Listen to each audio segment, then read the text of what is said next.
آج کل کچھ سیاستدانوں کے بیانات ہمیں بار بار میر تقی میر کی یاد دلاتے ہیں۔ تحریک انصاف کے رہنما جناب فواد چودھری نے فرمایا ہے کہ عمران خان نے پاکستان کو مارشل لاء سے بچا لیا۔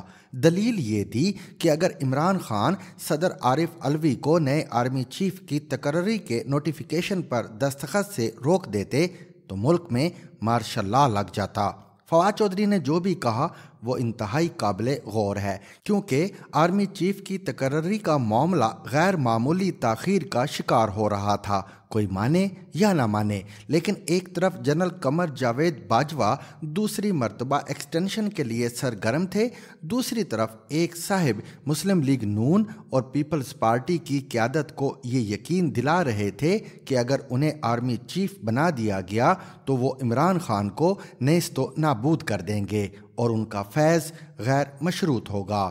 نہ جانے باجوہ اور فیض مل کر کھیل رہے تھے یا ایک دوسرے کو دھوکہ دے رہے تھے، لیکن یہ طے ہے کہ جی ایچ کیو سے وزارت دفاع کو آرمی چیف کے لیے نام بھجوانے کی سمری میں تاخیر بہت سوچ سمجھ کر کی گئی۔ آخر میں جب سمری بھیج دی گئی تو خیال تھا کہ اگر وزیر اعظم شہباز شریف نے جنرل عاصم منیر کو آرمی چیف بنانے کا فیصلہ کیا تو عمران خان صدر عارف علوی کو اس فیصلے کی تصدیق سے روک دیں گے، ایک نیا بحران پیدا ہو جائے گا اور مارشل لاء کے حالات پیدا ہو جائیں گے۔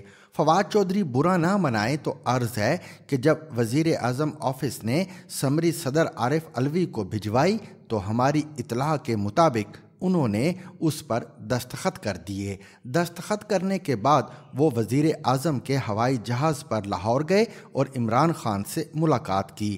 خان صاحب سمری پر دستخط سے روکتے بھی تو کوئی فائدہ نہ ہوتا، لیکن خان صاحب کو بھی مارشل لاء کے خطرے کا احساس تھا۔ انہوں نے صدر کو دستخط سے نہیں روکا اور یوں مارشل لاء کا خطرہ ٹل گیا۔ فواد صاحب کا بیان پڑھ کر مجھے میر تقی میر کا یہ شعر یاد آیا: الٹی ہو گئیں سب تدبیریں، کچھ نہ دوا نے کام کیا، دیکھا اس بیماری یہ دل نے آخر کام تمام کیا۔ مارشل لاء کس نے لگانا تھا؟ ظاہر ہے جنرل باجوہ نے لگانا تھا، جن کی زبان سے میں نے مارشل لاء کی بات ایک دفعہ نہیں بار بار سنی۔ ان کے دل کے کسی گوشے میں 5000 افراد کو لٹکانے کی ایک خواہش اکثر انگڑائیاں لیتی تھی۔ یہ خواہش ان کی زبان پر تڑپتی لیکن پھر واپس دل میں جا کر سو جاتی۔ ریٹائرمنٹ سے کچھ دن پہلے نیشنل ڈیفنس یونیورسٹی کی ایک سیکیورٹی ورکشاپ میں کئی گھنٹے تک انہوں نے خطاب فرمایا۔ یہاں بھی آغاز میں تو یہی کہا کہ فروری 2021 میں فوج نے سیاست میں مداخلت نہ کرنے کا فیصلہ کر لیا تھا، لیکن اگلے ہی لمحے کہا کہ پاکستان میں مارشل لاء لگانا بہت آسان ہے اور ہمارے پاس ہر وقت ان لوگوں کی فہرستیں تیار ہوتی ہیں جنہیں مارشل لاء لگانے کے بعد گرفتار کرنا ہوتا ہے۔ مجھے مخاطب کرتے ہوئے کہا کہ کبھی آپ کا نام ہماری فہرست میں شامل ہو جاتا ہے، کبھی ڈراپ ہو جاتا ہے۔ اس دن انہوں نے میڈیا پر بہت غصہ جھاڑا اور کہا جب بھی ہم کشمیر کا مسئلہ حل کرنے کے قریب پہنچتے ہیں آپ لوگ کشمیر فروشی کی باتیں کرنے لگتے ہیں۔ یہ الزام بھی لگا دیا کہ آپ لوگ بھاری تنخواہیں لیتے ہیں اور ٹیکس بھی ادا نہیں کرتے۔ جنرل باجوہ تقریباً ہر ملاقات میں ہماری تنخواہوں پر ضرور گفتگو کرتے تھے، اکثر ان کی انفارمیشن غلط ہوتی۔ اس دن این ڈی یو میں نسیم زہرا نے انہیں چیلنج کر دیا اور کہا آپ نے ٹیکس چوری کا الزام لگایا ہے تو اب ثبوت پیش کریں ورنہ اپنے الفاظ واپس لیں۔ باجوہ صاحب نے نسیم زہرا کو دبانے کی کوشش کی، لیکن جب اس جرأت مند خاتون نے بھی بلند آواز میں آرمی چیف سے بار بار کہا کہ ثبوت کے ساتھ بات کریں تو پاکستان کے طاقتور ترین شخص نے بات بدل دی۔ حقیقت یہ ہے کہ سویلینز کی کمزوریاں سازشی جرنیلوں کی طاقت بنتی ہیں۔ نسیم زہرا کی کوئی کمزوری باجوہ کے پاس نہ تھی، لہٰذا انہوں نے 1 منٹ میں باجوہ صاحب کو چپ کرا دیا۔ اس دن باجوہ صاحب نے یہ اعتراف بھی کر لیا کہ فوج بحیثیت ادارہ نیوٹرل ہو چکی ہے، لیکن انہوں نے ذاتی حیثیت میں عمران خان کو سمجھانے کی کافی کوشش کی۔ باجوہ صاحب ایک زمانے میں شہباز شریف کو بھی بہت سمجھایا بجھایا کرتے تھے۔ 2018 کے انتخابات سے قبل ایک دن جنرل باجوہ نے اس وقت کے DGISI جنرل نوید مختار اور ان کے نائب فیض حمید کی موجودگی میں شہباز شریف سے کہا کہ اگر آپ وزیر اعظم بن جائیں تو آپ کی کابینہ میں کون کون شامل ہوگا۔ شہباز شریف کو سمجھ آ گئی کہ میرے ساتھ ڈیل کرنے کی کوشش کی جا رہی ہے۔ انہوں نے کہا کہ پارٹی قیادت سے صلاح مشورے کے بعد ہی کابینہ بنے گی۔ پھر انہیں کہا گیا کہ آپ کو اپنے بھائی نواز شریف کی سیاست سے دوری اختیار کرنا ہوگی۔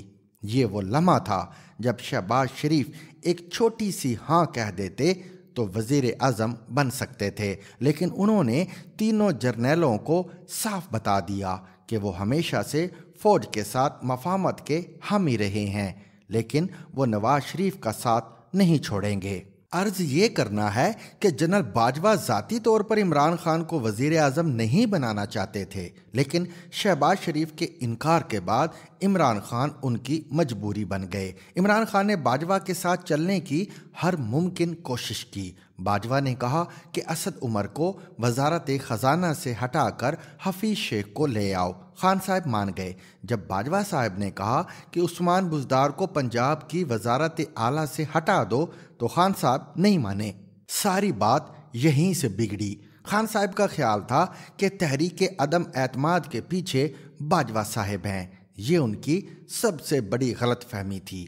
تحریک عدم اعتماد کے ماسٹر مائنڈ آصف علی زرداری تھے، جنہوں نے شہباز شریف کو اپنا امیدوار بنا کر خود باجوہ کو حیران کر دیا۔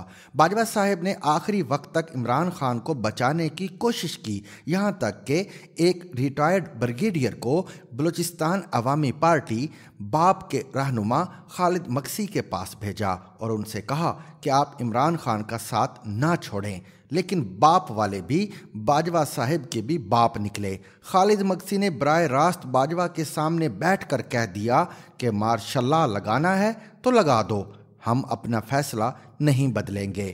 جب شہباز شریف وزیر اعظم بن گئے تو اس کے بعد باجوہ صاحب نے پرویز الہی کو ان کے خلاف استعمال کیا اور پھر چیف الیکشن کمشنر سلطان سکندر راجہ پر دباؤ ڈالا کہ آپ یا تو نئے انتخابات کا اعلان کریں یا پھر استعفے دیں۔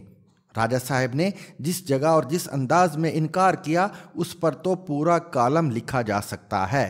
انہیں بہاولپور سے بھی پیغامات آتے رہے کہ آپ نئے انتخابات کا راستہ ہموار کریں، لیکن راجہ صاحب نے سب کو بے فیض کر دیا۔ بہت سے راز سامنے آنے والے ہیں، بہت سے چہروں کا نقاب سرکنے والا ہے۔ بقول میر تقی میر، راہ دور عشق میں روتا ہے کیا، آگے آگے دیکھیے ہوتا ہے کیا۔